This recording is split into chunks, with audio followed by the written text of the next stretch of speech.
The invitation did not arrive by mail, nor by screen, nor by any channel recognized by Earth's governments. It arrived as fire written across the sky. I was standing on the roof of my apartment building in Karachi, trying to escape the heat trapped inside concrete walls, when the stars rearranged themselves. At first, I thought it was a trick of exhaustion. 3 jobs, too little sleep, a future that felt narrow every year. Then the constellation Orion bent like molten metal, its stars dragging luminous lines behind them.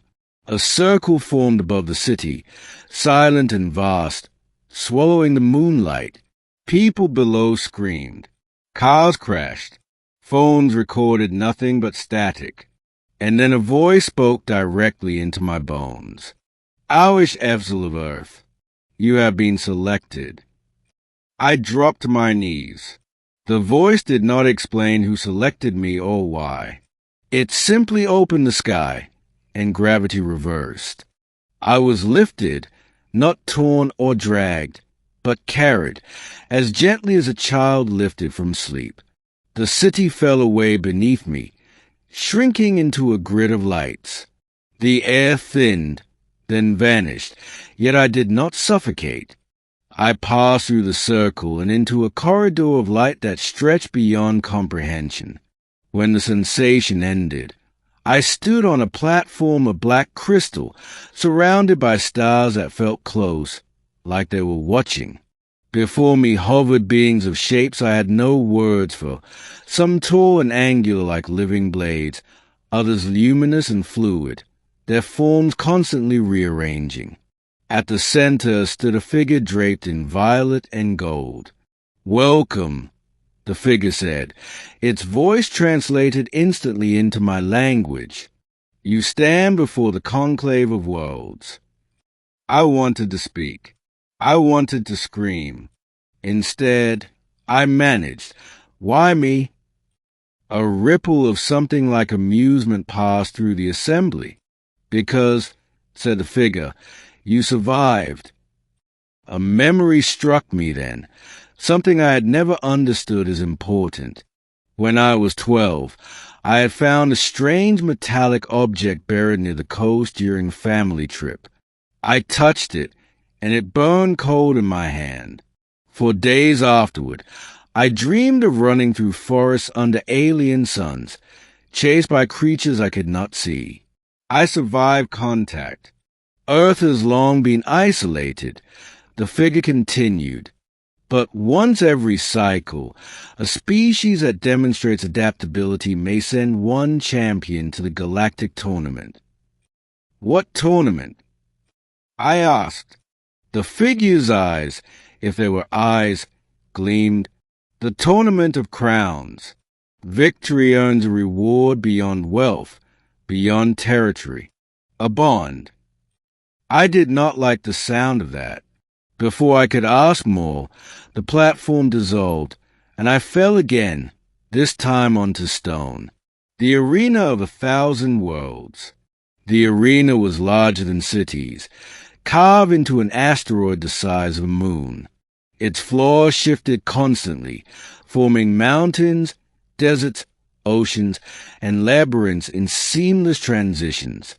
Above, tiers upon tiers of spectators from thousands of species filled the void, protected by shimmering fields. A symbol burned into my wrist, pulsing faintly. A tall, reptilian warrior approached me, its scales etched with glowing runes. "First time," it hissed. "Yes," I said. "Then listen carefully, human," it said, handing me a weapon that reshaped itself to fit my grip. "The tournament is not about strength alone. It is about will. Survive the rounds. Adapt, learn, or die." The rules were burned into our minds, delivered by the same cold voice that had summoned me. There would be 12 rounds. Each round would eliminate half the remaining champions. Death was permanent. Victory belonged to the last one standing. I faced my first opponent under a crimson sky, the ground a shifting field of glass sand. My opponent was a six-limbed insectoid with blades for arms. It moved faster than thought. I should have died. Instead, something inside me listened, not to fear, but to instinct. Time slowed. I felt the weapon in my hand resonate, responding to my intention more than my movement. I dodged without knowing how, struck where I had never aimed, and watched the creature collapse. The crowd roared, not in words, but in waves of emotion that crashed into my chest. Round after round, I survived. In a forest world where the trees hunted the champions, I learned patience. In a gravity-shifting maze, I learned balance. In an ocean with no surface, I learned surrender. Between rounds, we were given no comfort, only knowledge uploads, fragments of alien tactics and histories that flooded my mind while I slept. I learned of empires that spanned galaxies. I learned of queens who ruled not by lineage alone, but by ritual bonds. I learned that the tournament had always been more than entertainment. It was succession. I felt her presence before I saw her.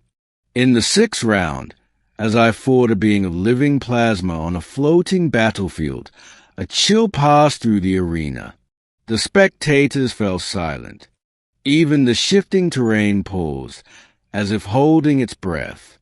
High above, a new figure appeared upon a throne of light. She was tall, radiant, her skin a deep obsidian threaded with constellations. A crown of crystalline arcs hovered above her head, rotating slowly. Her eyes were silver stars. "The Queen," whispered a fellow champion before being pulled away for the next match. Queen Zythera, the Aurelian Dominion. When our eyes met, something ancient stirred between us. Not attraction, recognition. I nearly lost that round. Only at the last moment did I realize the plasma being mirrored my aggression. When I calmed, when I let go of the need to win, it destabilized and collapsed. As the victory was announced, Queen Zythera inclined her head. From that moment on, the tournament changed. The arenas began to test not just survival, but leadership. In one round, I was given command of alien warriors who did not trust me. In another, I had to choose who lived and who died among captives to proceed. Every choice echoed, and always I felt her watching. The final round. By the final round, only 3 champions remained. A war-born prince from the Ironclades, a psionic huntress from the Veil Nebula, and me, a human from a quiet corner of Earth. The final arena was simple, a circle of stone. No weapons, no terrain shifts. Only us. The war-born prince charged first, muscles plated with metal.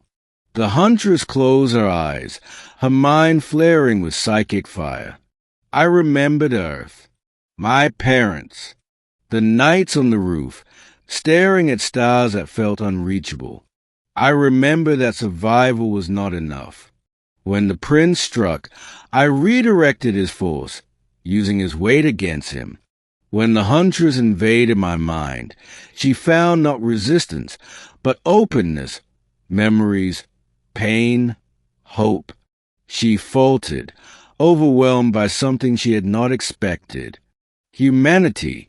When it ended, I stood alone in the circle, breathing hard, blooded but alive. The arena exploded in sound. "Champion," the voice declared. A bridge of light formed before me, leading to the Queen's throne. The reward revealed. I knelt before Queen Zythera, unsure of protocol, aware that every being in the galaxy was watching. "You have won," she said, her voice resonating through me. "And with victory comes reward." I didn't do this for reward. I said honestly. I just wanted to live. A flicker of something like warmth crossed her features. Most say that, she replied. Few mean it. She rose, descending the steps until we stood face to face. The tournament exists to choose a consort champion, she said. One who will bind their fate to the Dominion. My heart sank. I can't rule an empire, I said. I don't even understand half of what I've seen. That, she said, is why you were chosen. She gestured, and another figure stepped forward. She was younger, slender, luminous, her eyes a softer shade of silver. Her presence was gentler, but no less powerful.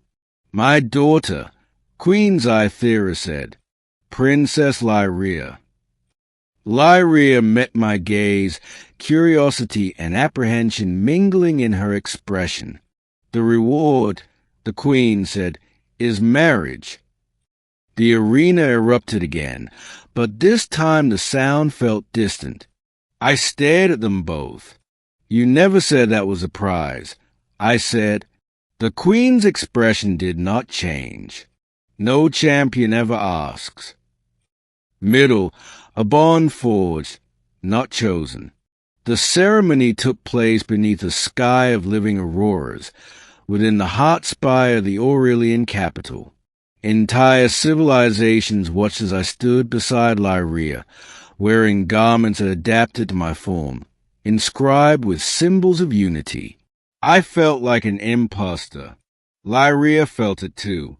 When the vows were spoken, translated into meaning rather than words, I sensed a bond activate. Not a chain, not a cage, a bridge. I could feel her emotions faintly. Her fears mirrored mine. Later, alone in a chamber of starlight, she finally spoke. You did not choose this, she said. No, I admitted. Did you? She shook her head. But perhaps we can choose what comes after. That became our unspoken pact. As weeks passed, I learned the truth of the Dominion. It was vast, powerful, and fragile.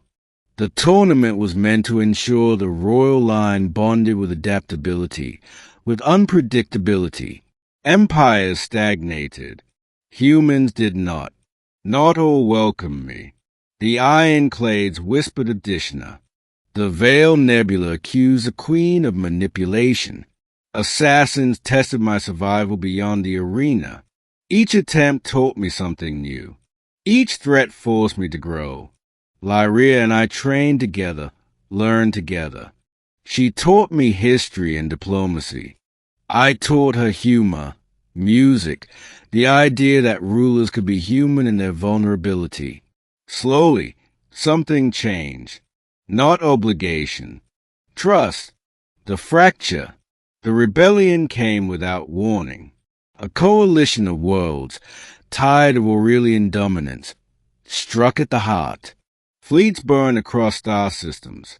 Worlds fell silent. The council demanded war. Queen's Eye Thera turned to me. What does your world do? She asked. When annihilation looms. I thought of Earth's wars. Its mistakes. We adapt, I said. Or we die. I proposed something unthinkable. Negotiation backed by unity, not annihilation.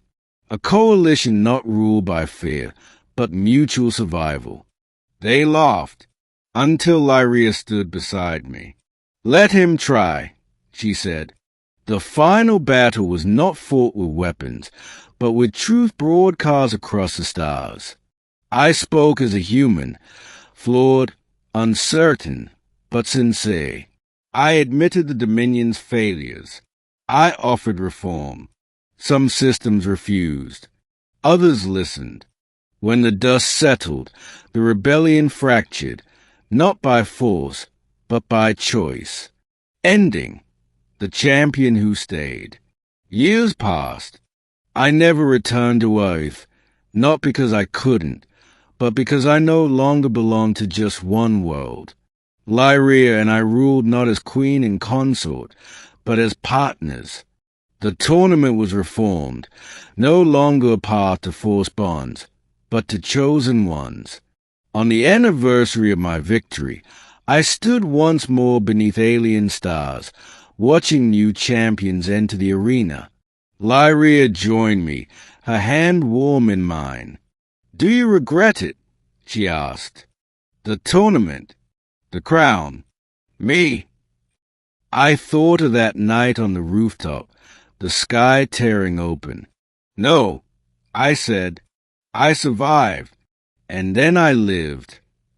Above us, the stars held their places, no longer watching, but listening. And somewhere, on a quiet world called Earth, a human child looked up at the night sky, unaware that one of their own had become something more than a champion, a bridge between worlds, a husband by fate, a king by choice,